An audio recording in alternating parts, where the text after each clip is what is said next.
तर मित्रांनो, संजय गांधी योजनेच्या अंतर्गत एक महत्त्वपूर्ण असा जी.आर. सरकारने काढलेला आहे.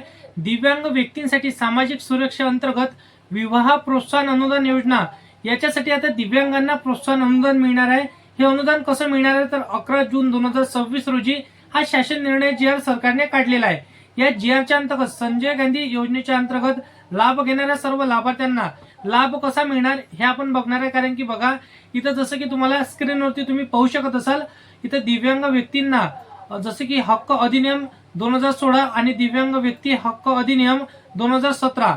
आता शासन निर्णयामध्ये काय सांगण्यात आलेलं आहे तर आपण थोडी इथं जसं की प्रस्तावना वाचून घेऊया. जसं की संदर्भ दिनांक 18/12/2025 रोजीच्या शासन निर्णयान्वये दिव्यांग अपंग विवाह प्रोत्साहन योजनेच्या अनुदानात वाढ करण्याचा व दिव्यांग विवाह घटक जसे की नव्याने समाविष्ट करण्याचा निर्णय घेण्यात आलेला आहे. या योजनेच्या लाभार्थ्यांना सोयीचे होण्यासाठी जे काही कार्यपद्धती सुलभ करण्यासाठीचा सदर शासन निर्णय सुधार इथं करण्याबाबत हा महत्त्वपूर्ण निर्णय सरकारने घेतलेला आहे. शासन सुधार पत्रिका बघा, इथं दिव्यांग व्यक्तींसाठी सामाजिक सुरक्षा अंतर्गत विवाह प्रोत्साहन योजनेमध्ये पुढील सुधारणा करण्यात येत आहे आणि अनुदानाच्या रकमेपैकी 25% रक्कम संबंधित जसं की आपण जर पाहायला गेलं तर दाम्पत्याने 3 वर्षाकरिता राष्ट्रीयकृत बँकेत मुदत ठेवण्यामध्ये यावी. जसे की यांनी सांगितलेलं आहे, सदस्य सचिव निवड समितीचे न्याय केलेले पात्र लाभार्थ्यांची यादी केवळ निधी मागणीसाठी इथं आयुक्त दिव्यांग सक्षमीकरण पुणे यांच्याकडे सादर करतील असं त्यांनी सांगितलेलं आहे.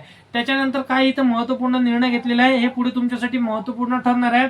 तुम्ही जर का श्रावणबाळ संजय गांधी योजनेचे लाभार्थी असाल, महत्त्वपूर्ण व्हिडिओ समजून घ्या. कारण की 11 जून 2026 रोजी हा महत्त्वपूर्ण जी.आर. सरकारतर्फे आलेला आहे.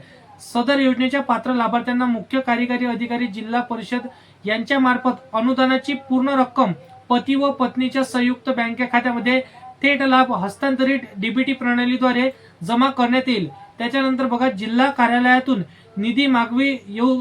त्यानंतर बघा, दिव्यांग सक्षमीकरण हे मागणीच्या प्रमाणपत्र जिल्हा कार्यालय यासाठी जसे की निधी वर्ग करतील आणि जानेवारी पहिल्या आठवड्यात मुख्य कार्यकारी अधिकारी जिल्हा परिषद यांची जसे की मागील वर्षाची समिती सोबत्याच इथं परिशिष्ट क प्रमाणे आयुक्त दिव्यांग सक्षमीकरण महाराष्ट्र राज्य पुणे यांच्याकडे पाठवली सर्व जिल्ह्यांची संकेतीची जसे की केलेली जिल्हा नियम यादी असणार आहे. हे सर्व त्यांच्याकडे पाठवण्यात आलेले आहे. म्हणजे या जी.आर.च्या अंतर्गत एक तर आपल्याला समजण्यात आलेलं आहे की जे दिव्यांग बांधव असणार आहेत, दिव्यांग प्लस दिव्यांग यांचं जर लग्न झालं तर यामध्ये आता त्यांना लाभ मिळणार आहे. तो लाभ कसा मिळणार आहे तर लग्न झाल्यानंतर त्यांचं बँक अकाउंट हे अटॅच बँक अकाउंट त्यांना काढावं लागणार आहे. त्या बँक अकाउंट मध्ये त्यांना पैसे मिळणार आहे. मी तुम्हाला जी.आर.ची लिंक देऊ शकतो, त्यामध्ये तुम्ही स्पष्टपणे बघू शकता. कारण की व्हिडिओ मोठा झालेला आहे, 3 मिनिटं ऑलरेडी व्हिडिओला झालेला आहे, आणखी व्हिडिओ मोठा होऊन जाणार. जी.आर. कसा डाउनलोड करायचा ते देखील मी तुम्हाला सांगून देतो. बघा, इथं जी.आर. आपण सर्च केलं क्रोमवरती, तिथं जसं की दिव्यांग कल्याण विभाग हे सर्च केलं, 11 जून 2026 टाकलं. त्यानंतर इथे सुद्धा तेच तारीख कॅप्चा फिलअप केला, शोधा यावरती क्लिक केलं. दिव्यांग व्यक्तींसाठी जसं की बघू शकता सामाजिक सुरक्षा अंतर्गत विवाह प्रोत्साहन योजना, इथं डाउनलोडच्या खाली इथं रेड सिम्बॉल दिलेला आहे, यावरती क्लिक केलं. जी.आर. डाउनलोड होऊन जाणार. तुम्ही कशाही पद्धतीने कुठल्याही जी.आर. अशाच पद्धतीने डाउनलोड करू शकता.